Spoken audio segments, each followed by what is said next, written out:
Ora, muito boa noite. Meu nome é Alberto Costa, da Glamour Turismo, e vamos então ter aqui mais uma live a pedido da Magali Simões, da MS Tour, e vamos só aguardar um pouquinho que ela entre. Já está entrando aqui a Diamara. Vamos aguardar um pouquinho. Pedir para entrarmos 2 minutos antes do tempo, mas para sincronizar todo mundo e sermos pontuais para começarmos exatamente na hora marcada. Então nós hoje vamos falar sobre enoturismo, vamos falar sobre vinhos e vamos falar de vinhos em Portugal, né? Então é quase um pleonasmo já a falarmos de vinho em Portugal. Vamos ver se aqui a Magali entra. Nós aceitarmos.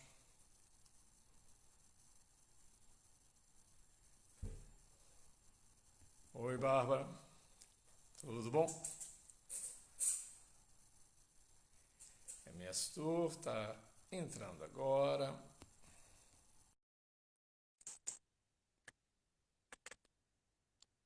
Já aceitei.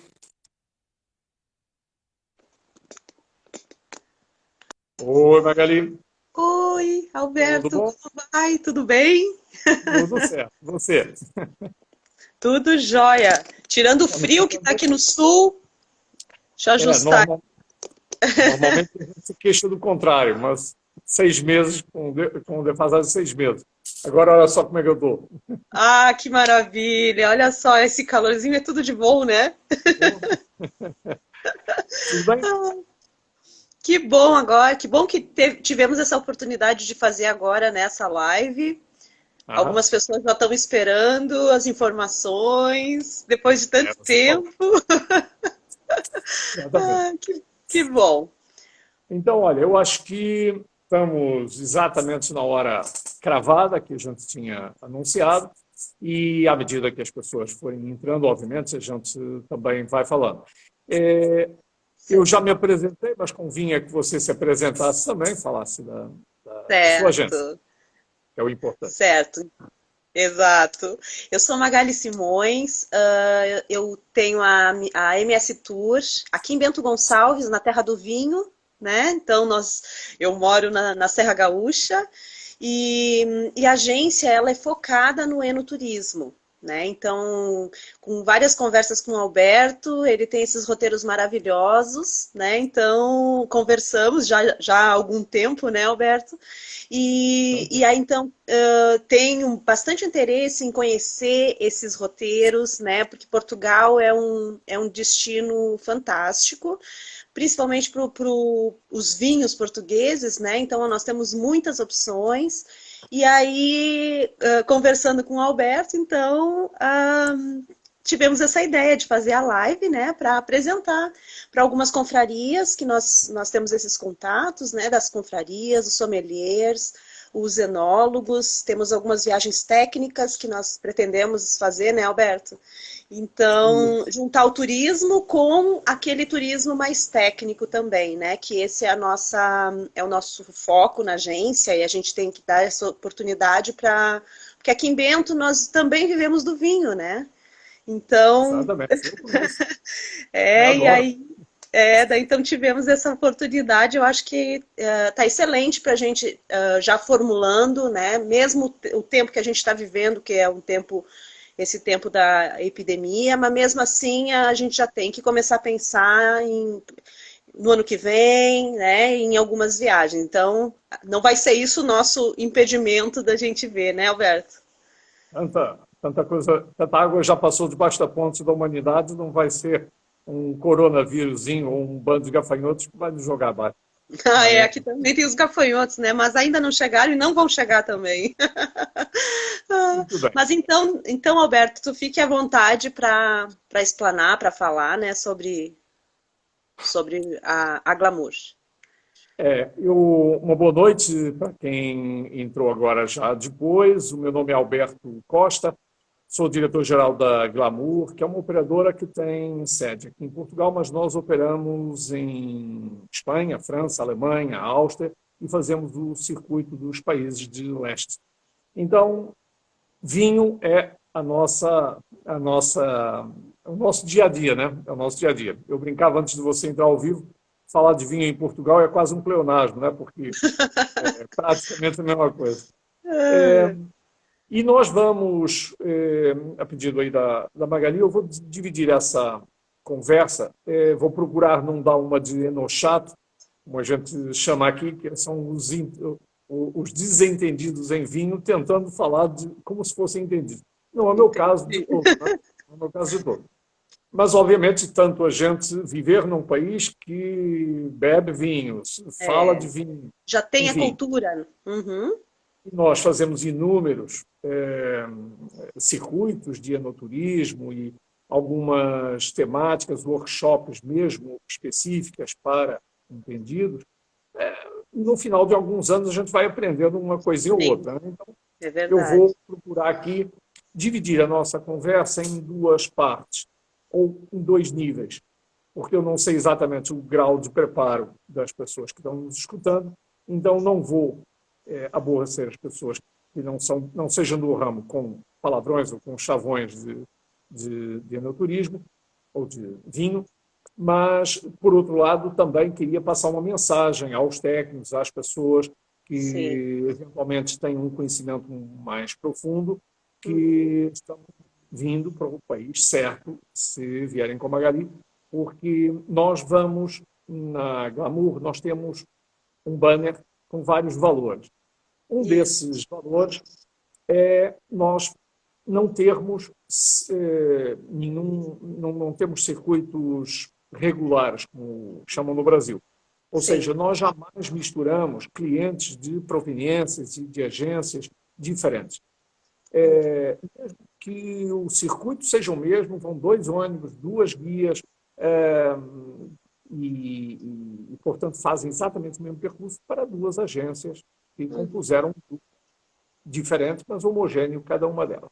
É um Então, é um serviço pouquinho mais assim, personalizado, né, Alberto? sem dúvida. Que é o nosso Depois, foco também. isso. E tem um outro valor que é nós não fazemos transfers, ou seja, nós não sabemos o que é isso, porque o nosso serviço começa na porta de Sim. desembarque do aeroporto de chegada e só Uhum. termina quando a gente larga a mão de vocês na assistência ao embarque e vocês passam a zona internacional para regressar a casa.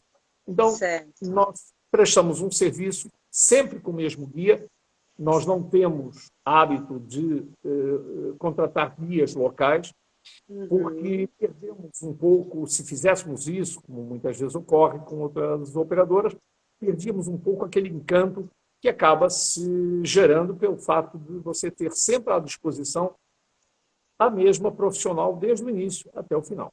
Isso é Então, importante. sejam circuitos nacionais apenas aqui em Portugal ou transnacionais, todos e todas as nossas técnicas, todos os nossos guias estão aptos, preparados para acompanhar vocês, seja numa visita aos Açores para falar de vinho da Uhum. Ilha do Pico, seja para fazer uma visita na Espanha, numa Uhum. das galerias por baixo da terra. Então, Certo. são igualmente preparados. Um terceiro banner, e eu já vou entrar no assunto, mas um Uhum. terceiro valor do banner é nós irmos muito mais além do que os pontos convencionais, né? Uhum. Então, eu quero dizer com isso, nós procuramos fazer com que vocês sintam a alma de cada uma das regiões, vocês sintam a gastronomia de cada uma das regiões. Ninguém toma vinho sozinho, né? Uma Só. experiência, que tenha realmente uma experiência, né? Porque a experiência é o que realmente o viajante, o passageiro realmente quer, né? É experimentar aquele lugar, a vida, né, nativa, né? E damos um pouquinho, sem dar nenhuma aula de história ou nenhuma aula de vinícola, como é lógico, até porque cada uma das vinícolas depois, obviamente, tem o seu profissional lá para falar muito melhor do que nós, mas é importante nós contextualizarmos a situação. Então, quando formos falar de vinho do Porto, formos fazer uma visita ao Alto Douro vinheteiro, os nossos guias fazem questão que vocês percebam até na paisagem, no relevo, na geologia das pedras, que vai mudando à medida que você vai se aproximando e que justifica depois por que é que aquele vinho é assim. Né? Sim, a paisagem, Então, né? O terroir do local, exatamente. né? Então, é um pouquinho isso. Então, eu vou contextualizar vocês também. O país, Portugal é um país pequeno, comparado com a dimensão do Brasil. Né? E Portugal tem uma superfície semelhante ao Sergipe e, portanto, você já vê que é um país pequeno. No entanto, vocês estão falando do nono maior produtor de vinho do mundo. É O nono verdade. maior produtor de vinho do mundo. Ou seja, o pessoal aqui leva o assunto a sério. Muito sério. Portanto, para vocês terem uma ideia, em 2019, a produção mundial de vinho vinha crescendo, vem crescendo todos os anos, à Sim. exceção do ano passado, por várias razões. Mas do ano retrasado, ou seja, de 2017 para 2018, a produção mundial de vinho cresceu 15%. 15%. No ano passado, em 2019, com várias pragas e várias geadas, etc., que ocorreram ao mesmo tempo em vários grandes produtores mundiais, a produção baixou 10% do mundo. O único país do mundo que cresceu foi Portugal, cresceu 10%. Então, enfim, isso para dizer que o pessoal aqui acaba sendo, digamos, olhando para o vinho, tanto os produtores, quanto os comerciantes, quanto os exportadores e o governo, como é lógico, como um dos produtos, um dos carros-chefe de vendas do país. Né? E Sim, isso traz produto maior. hoje toda a consequência, porque age todo mundo em conformidade em relação a isso. Certo.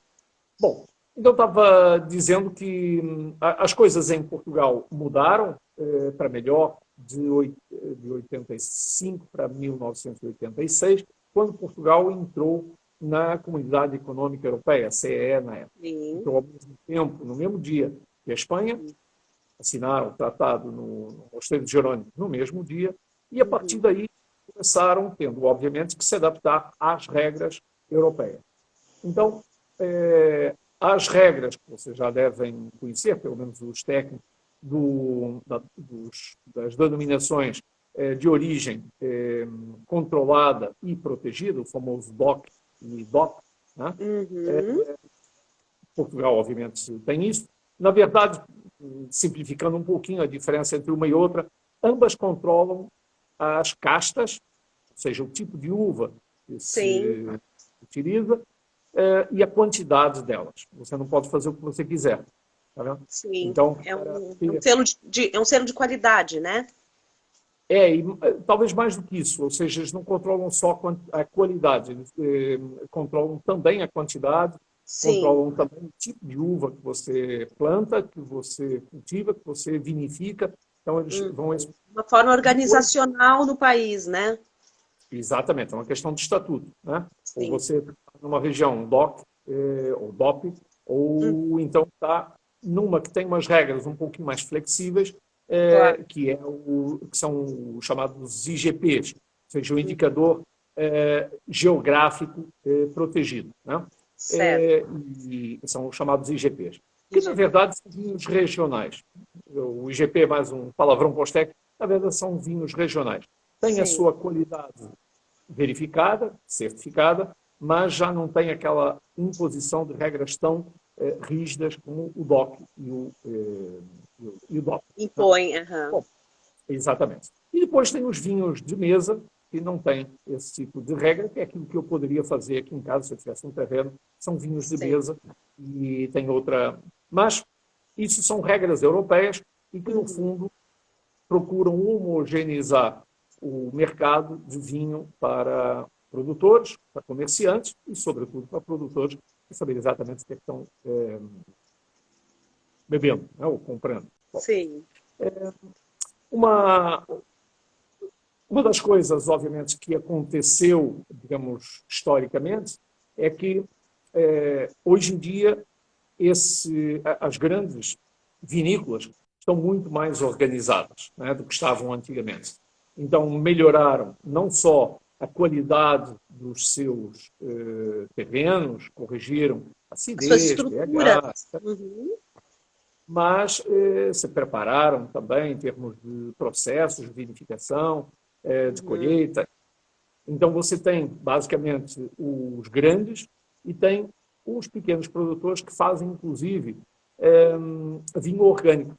Vinho orgânico. E Ah, nós sim, visitamos, sim. muitas vezes, esses produtores de vinho orgânico. Tem um aqui perto, que é a Casa da Reina, aqui em Viana do Uhum. Castelo, que além de fazer vinho verde, se orgulha de fazer vinho verde orgânico, né? Então levamos muitas vezes lá os Uhum. grupos e é muito interessante porque como a propriedade é pequena, o administrador vem ele mesmo explicar, dar a Sim, explicação. é um atendimento familiar, né? E são vinícolas boutique, essas São. vinícolas são de quantas garrafas mais ou menos que eles costumam produzir na safra?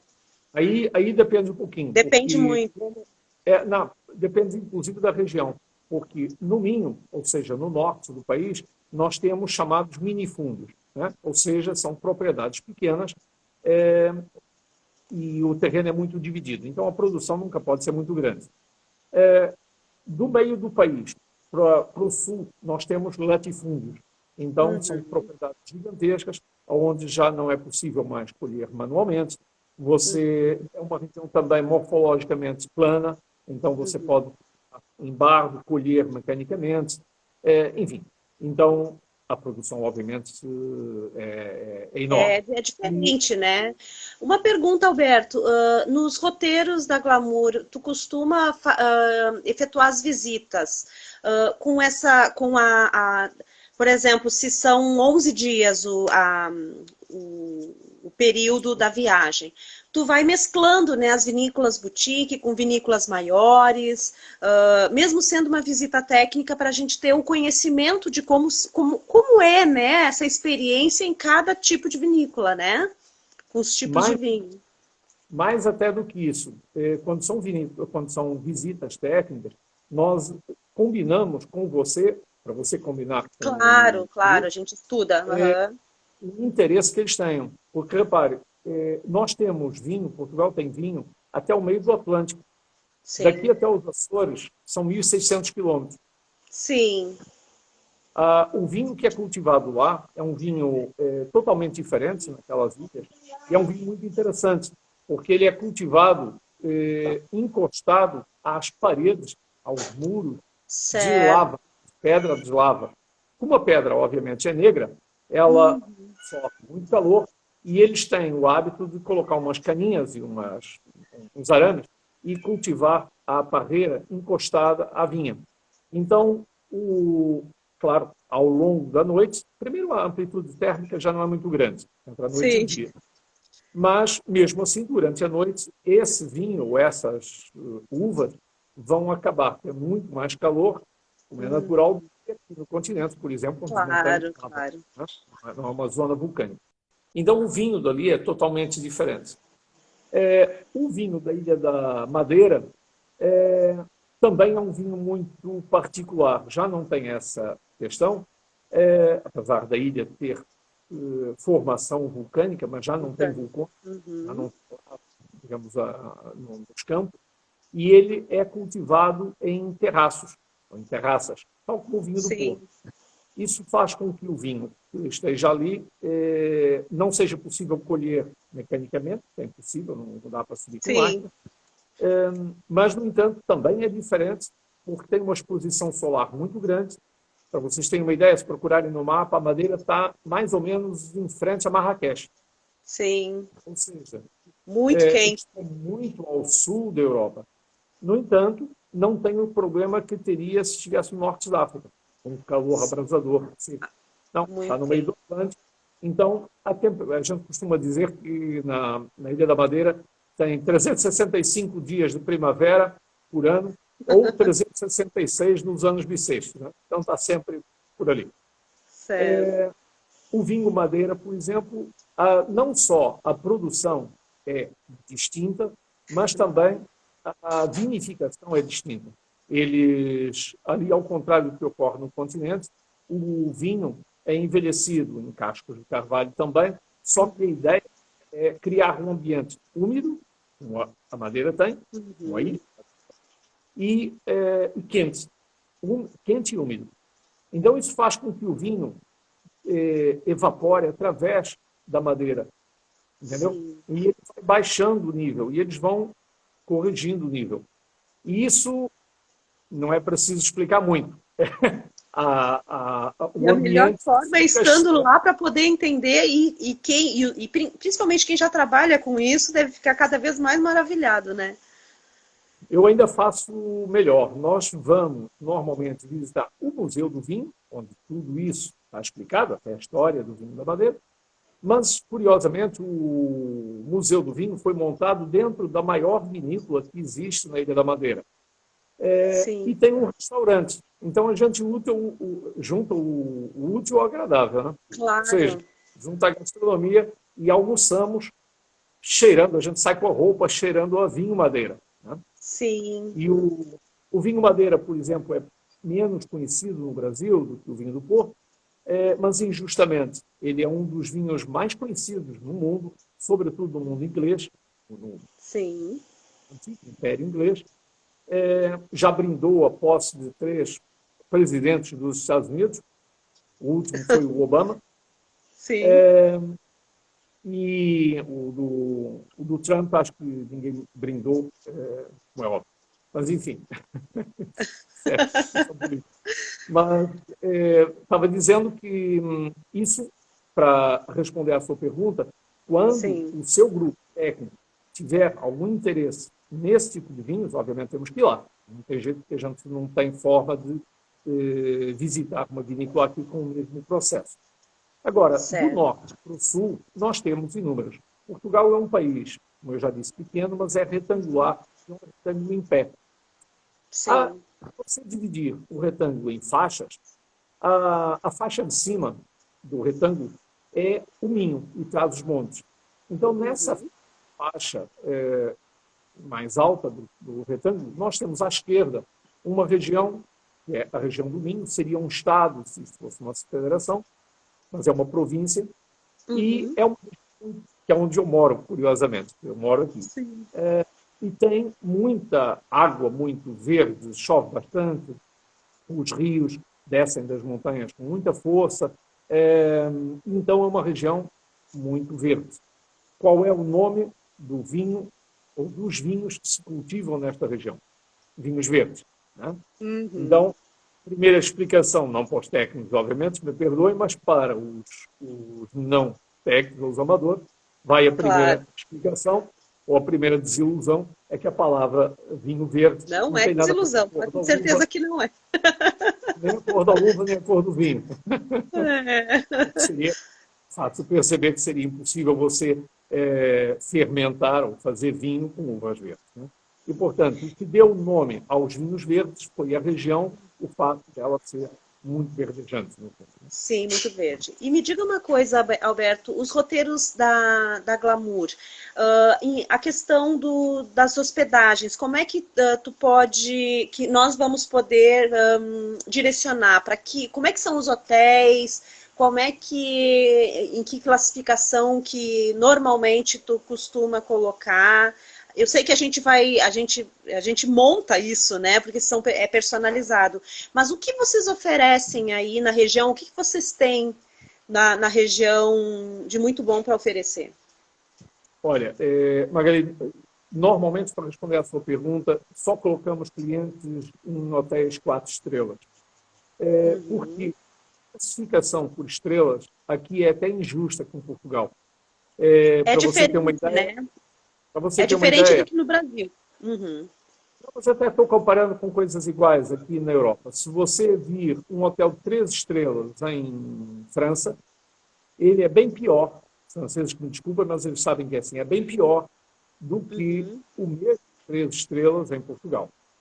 Então, 4 estrelas aqui é um 4 estrelas muito bom. Você, muitas vezes, eu ouço os clientes perguntarem como assim 4 estrelas?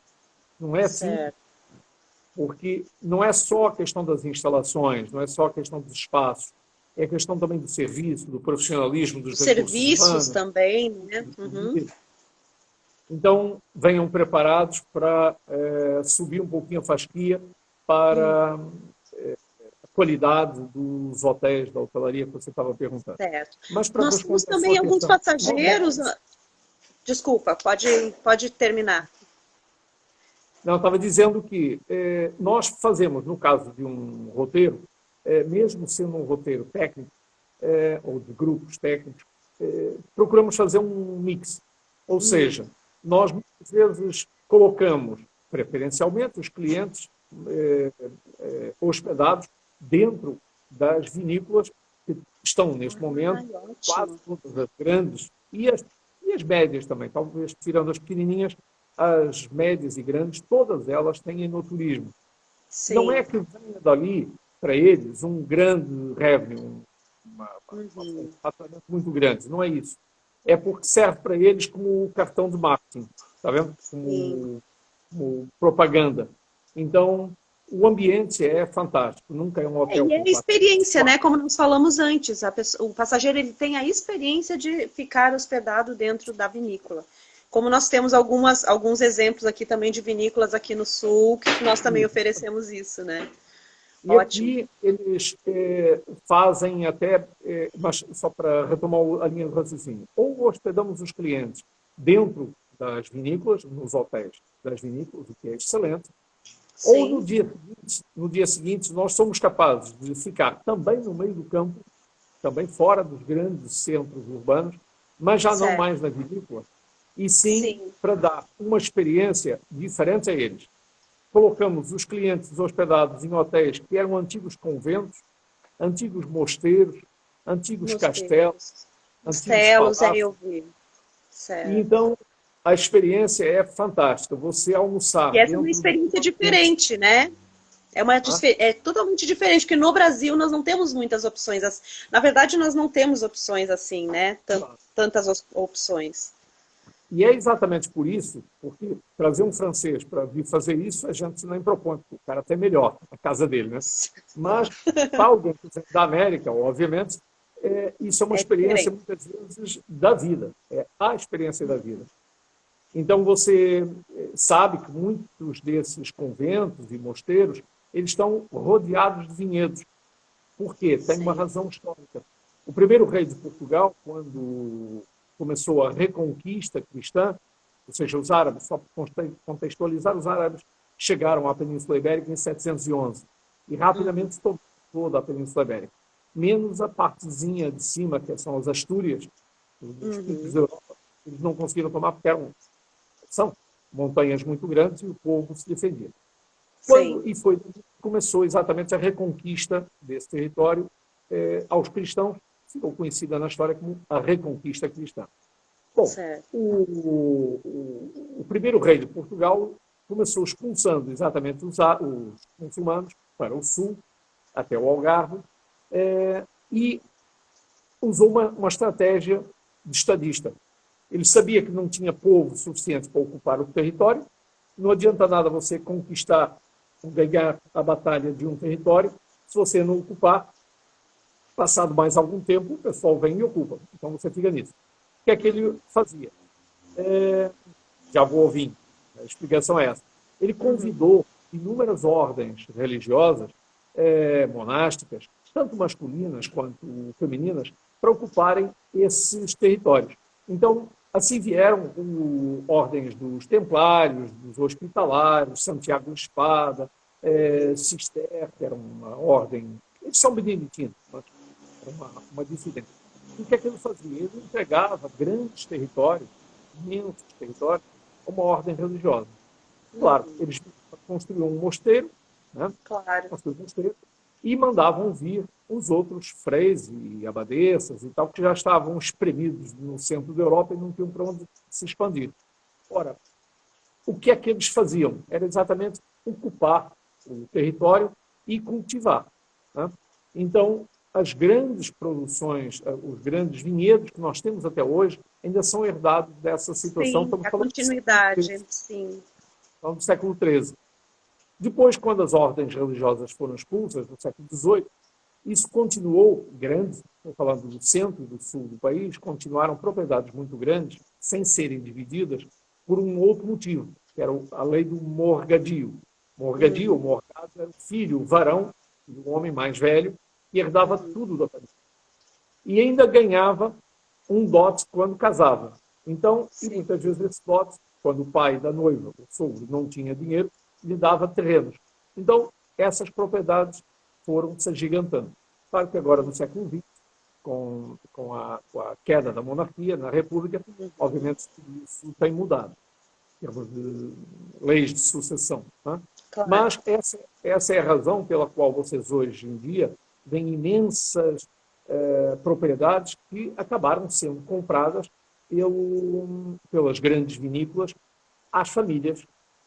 E deram continuidade e fizeram um excelente produto, né? Porque a gente vê aqui no Brasil que tem muitos passageiros que querem viver essa experiência fantástica, diferente, né? E também vocês têm aí em Portugal a experiência de casamentos também nesses lugares, né? Isso, são locais privilegiadíssimos para casamentos. O ambiente é fantástico. Todas essas vinícolas, eu estou dizendo mesmo todas, não é exagero, mesmo as pequenas. Sim, sim. Tem restaurantes fantásticos, um serviço profissional. Quando os recursos humanos deles não chegam para atender um casamento que às vezes seja muito grande, eles mesmo resolvem a questão do catering e, claro, os vinhos são discutidos com os noivos ou com a organizadora do casamento, não lembro agora o nome da Sim, a cerimonialista, toda a agência que está por trás, né? E pronto, e portanto, e essas vinícolas têm a charrete, quando não tem, sabem quem tem. Sim. São terceirizados. Na verdade, eu acredito que são todos terceirizados prontos para todo o evento, né? Mas se eles não organizam, nós organizamos. Tá vendo? É isso que eu te perguntava. Tu também tens esses fornecedores que a gente... Ótimo. Porque nós lidamos muito com o mais, né? Com as visitas profissionais, né? De incentivo, sim, congressos. Então, já alugamos Ferrari, já colocamos, sim, pessoas andando dentro do autódromo de Estoril do Porsche. Entendeu? Então, sim, você faz, em Portugal, essas infraestruturas existem. Entendeu? Então, se a noiva, por exemplo, quiser chegar na vinícola entrando, claro, de charrete, nós temos um fornecedor de charrete igual à da Cinderela. Igual. Claro. Olha que maravilha.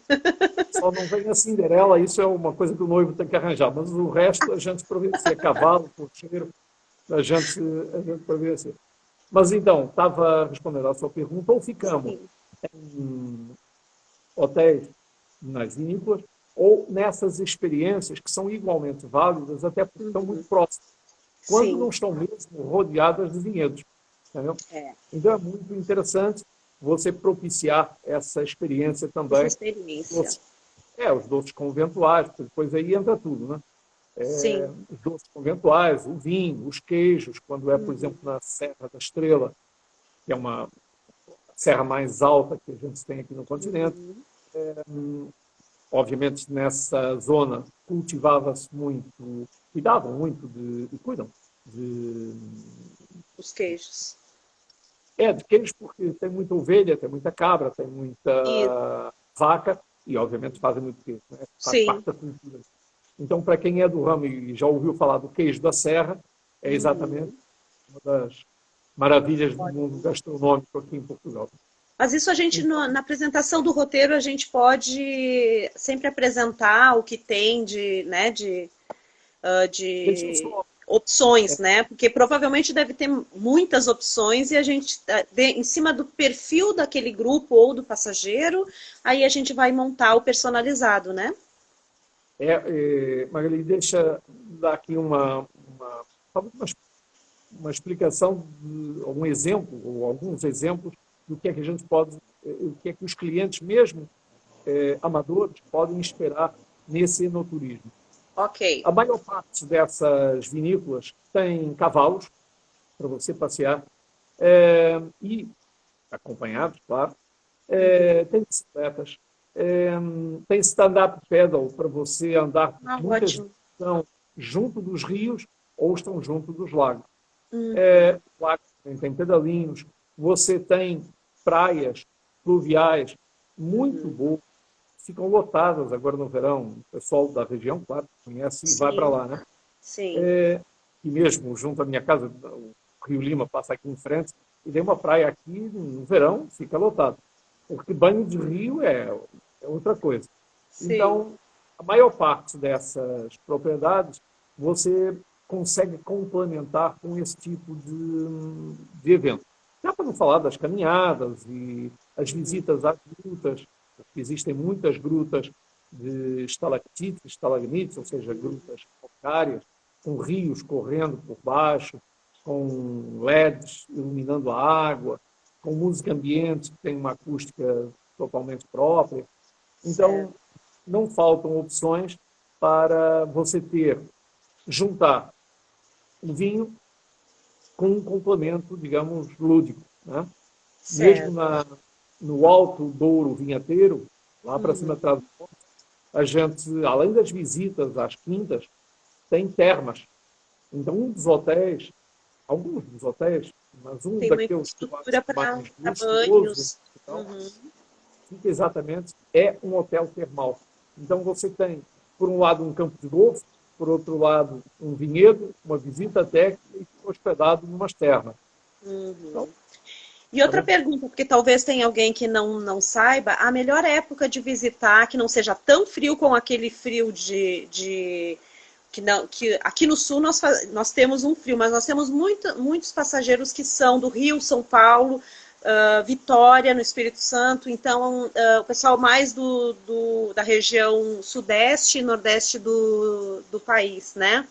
Qual é a melhor época que tu indica de fazermos um grupo? E também outra pergunta junto, já vou fazer o gancho, que daí tu já pode responder.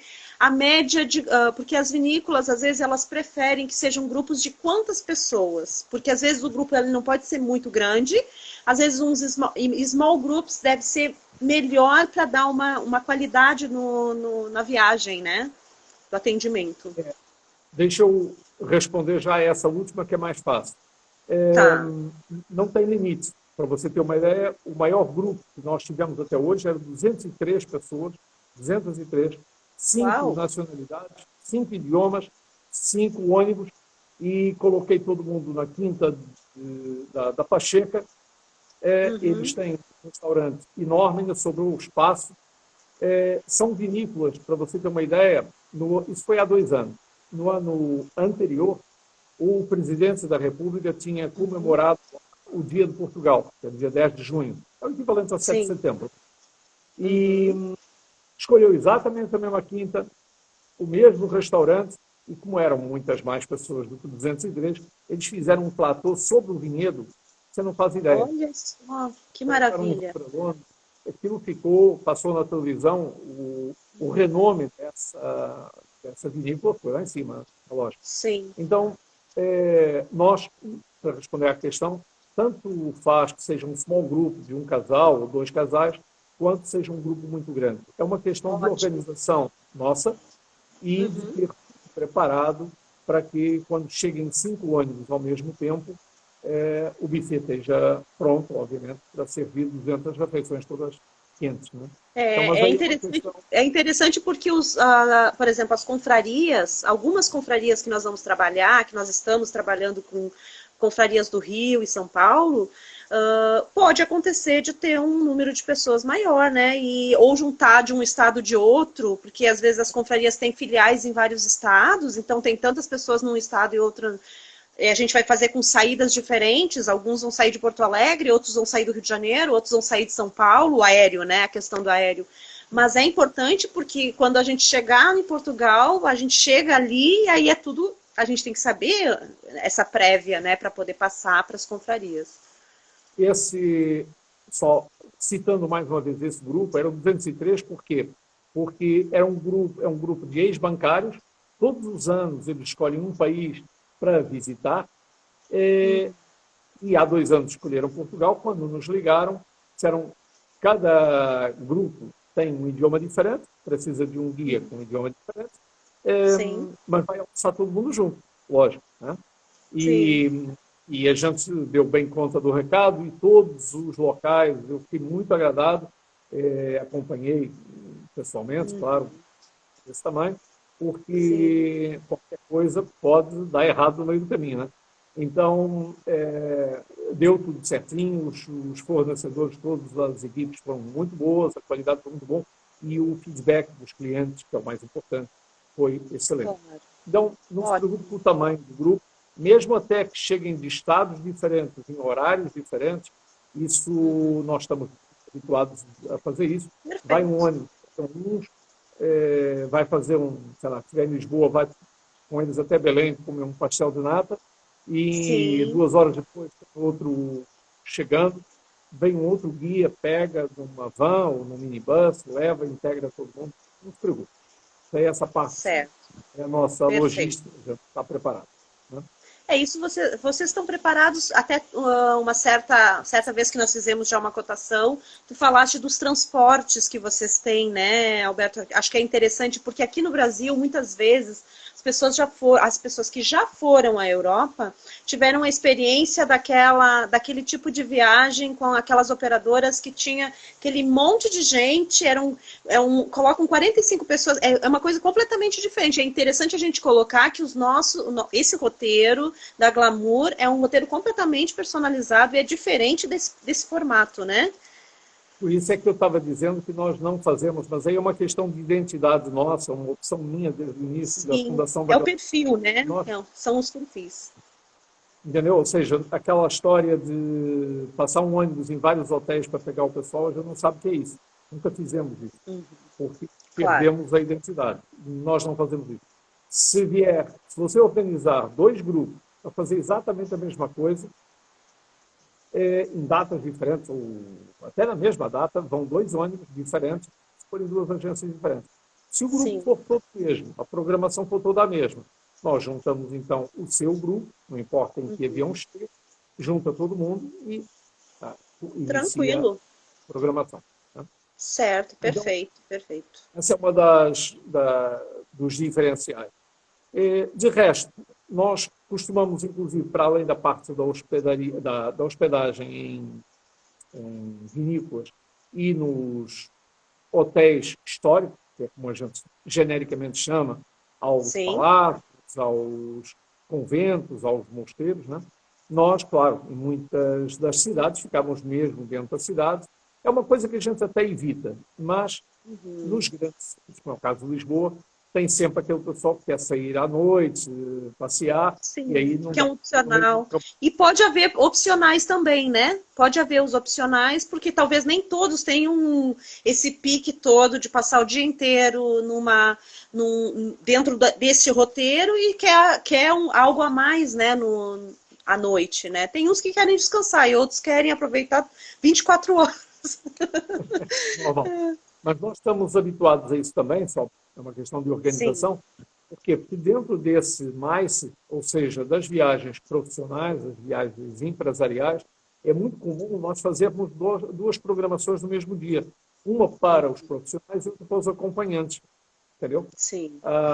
Há 2 anos atrás, em plena Operação Lava Jato, nós recebemos aqui 36 magistrados de Curitiba, Olha, desde juízes em início de carreira até jubilados do Tribunal Superior, sim, do Tribunal da Relação.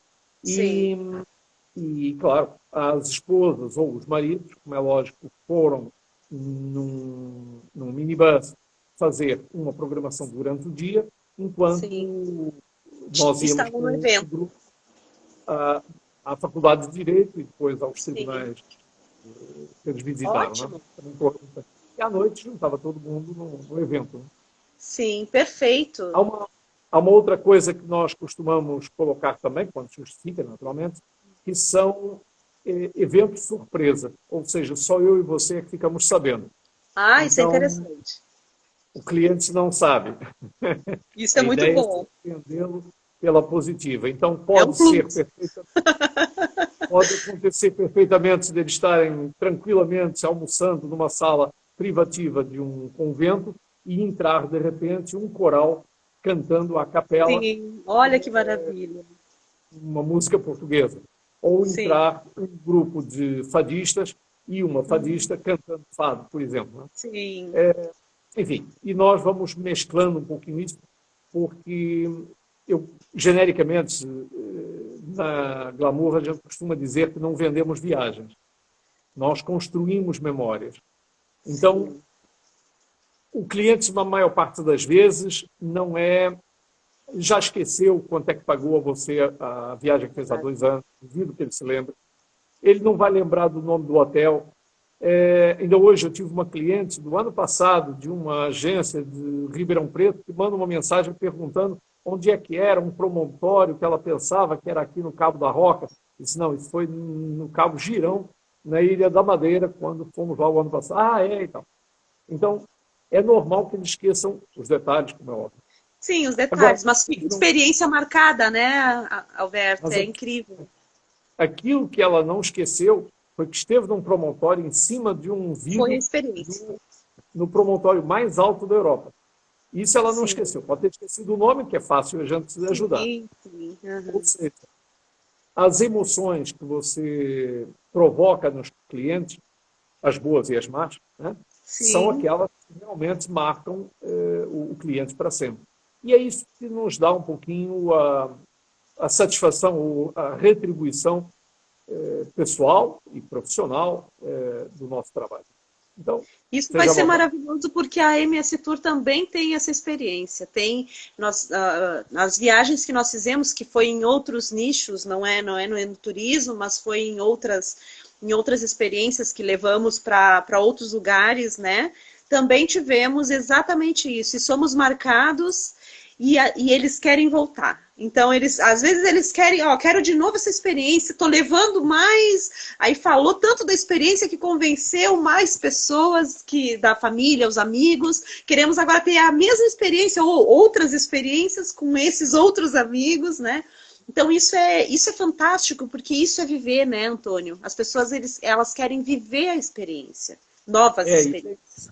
e tem uma situação que nos cabe, às vezes não é muito fácil até, porque nós temos tantas opções, por exemplo, de vinícola, tantas, em Portugal, que a nossa dificuldade é, inclusive, saber quais. Escolher. Né? Escolher, que às vezes depende um bocadinho como fazemos isso personalizado, muitas vezes queremos saber a faixa etária das pessoas, se tem Claro. alguma dificuldade, se não tem, se são jovens, enfim. Então, para adaptarmos. Mas para você ter Sim. uma ideia, não escolhemos uma vinícola qualquer, muitas vezes. O cliente nunca vai ficar sabendo que vai visitar uma vinícola, por exemplo, com 1,5 km subterrâneo. Ele vai visitar a vinícola por baixo do vinhedo, num quilômetro. Quer dizer, a vinícola tem muito mais que 1,5 km. 1,5 km é Sim. aquilo que é visitável. Sim, E ao sim. mesmo tempo, e ao mesmo tempo em que vão aparecendo salões imensos, você vai descendo e você já não está à espera que existam salões enormes que são alugados para eventos, muito bem Sim, decorados, com tudo que tem a ver com o vinho. E claro. pelas galerias, você vai vendo que eles retiraram muitos daqueles espumantes, muitos daqueles vinhos, muitas daquelas aguardentes, para colocar em outras galerias, para colocar nas paredes e pendurado nos tetos obras de arte inimagináveis. Desde Uhum. máscaras de civilizações africanas, que já se extinguiram, As até marcas de outras experiências.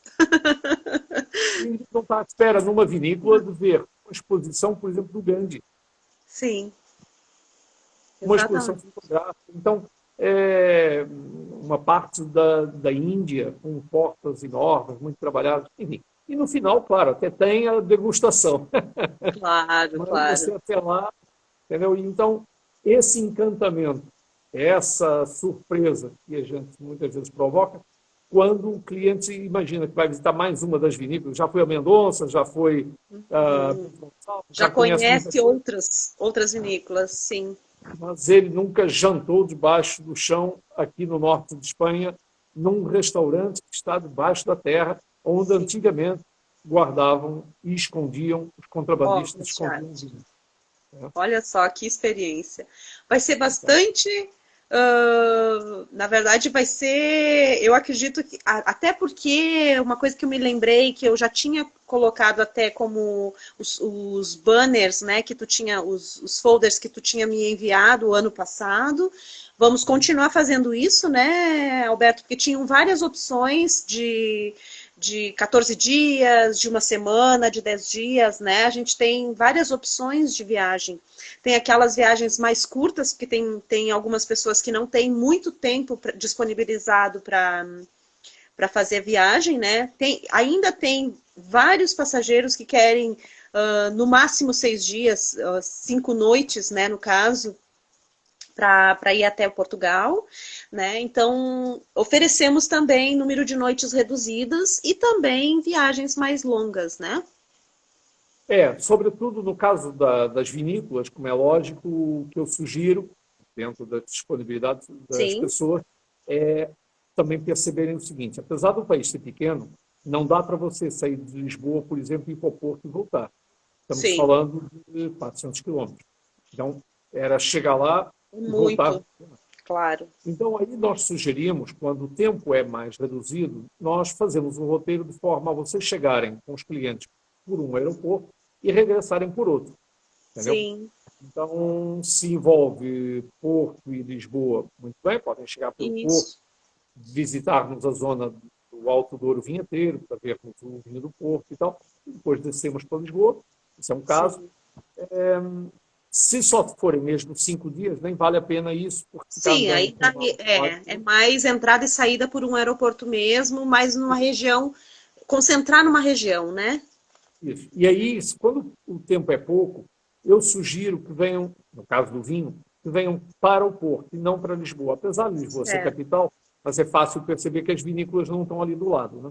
Sim, Então, dá para fazer algumas coisas a partir de Lisboa, lógico, o Alentejo, mas para vocês terem uma ideia, o Alentejo tem 1/3 da superfície do país inteiro. sim. Entendeu? Então, dá para fazer? Dá. Se for só o Alentejo e Lisboa, sim, em 5 dias. O bom é que nós Mas temos opções de aéreo, né? Nós temos essa opção de aéreo que pode ser, por exemplo, aqui em Porto Alegre, voo direto é só para Lisboa. Mas aí a não gente pode importa. fazer. Não Agora, importa. Sabe não por quê? importa. Depois, isso é um detalhe.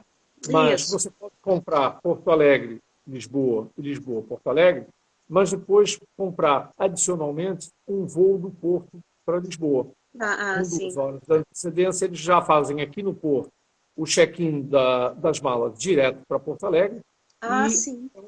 é um voo de 40 minutos. Se Sim. você fizer 2 horas antes, eles ainda vão tomar um café, depois entram no outro voo internacional e vão embora. Tranquilo. Mas Aham, ótimo. não tem é que voltar para Lisboa de ônibus para ver a mesma Sim. paisagem outra vez e gastar mais um dia para ir para um hotel para sair É cedo no porque é dia muito seguinte. longe, é verdade. É verdade. Então, nós temos muita experiência disso e a gente vai aconselhando e esperamos que as pessoas, obviamente, confiem em nós que estamos no terreno. Né? E a gente Sim, vai com certeza. otimizando o tempo É das esse pessoas. motivo que temos a parceria com a Glamour e eu confio muito, e tu tens muito conhecimento, é muito bom de ouvir todas as lives também, que eu tenho aprendido muito contigo, né? Imagina. Então a gente vai ficando especialista de Portugal. Quero A ideia ainda é ser especialista de Portugal, viu? A Mas estou ideia é essa. aprendendo, porque dentro do enoturismo eu acredito que é assim que nós aprendemos bem, né? E, claro, não temos essa experiência de estar nesses lugares todos, mas eu acredito que as oportunidades vão surgir, já estão surgindo, na verdade, né? E vai dar tudo certo. Sobretudo, vocês fiquem com a ideia de que Portugal, para quem não conhece, Portugal parece um bolo de camadas, parece um bolo de noivas, entendeu? Então, tem inúmeras culturas, inúmeras qualidades de vinho e inúmeras castas de vinho. Portugal é dos países que tem uma maior variedade de castas de vinho do mundo. Chegam a Sim, quase 400.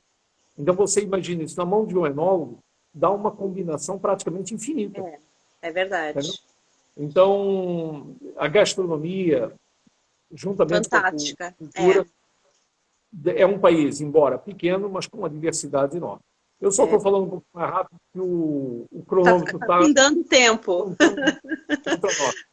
De maneira que, olha, se despeça muito obrigado da minha parte pela paciência. Imagina, eu é que agradeço, é sempre um prazer te ouvir, sempre é muito prazer, né? E com certeza vamos dar continuidade ao início que já fizemos, né? Dos nossos trabalhos. Vamos dar prosseguimento agora mesmo com esse andamento dessa doideira toda que está que nós todos no mundo estamos vivendo, mas mesmo assim a gente está muito otimista porque o ano que vem vai ser muito promissor e vamos estar juntos com vários grupos aí contigo. Tá? Te agradeço muito, então, Roberto, te agradeço muito a oportunidade, certo? E conto com a Glamour. Muito obrigado, uma boa noite para você, uma boa noite para todo mundo que está nos escutando e nos vendo, tá bom? Tá bom, muito obrigada, viu? Tá bom. Tchau.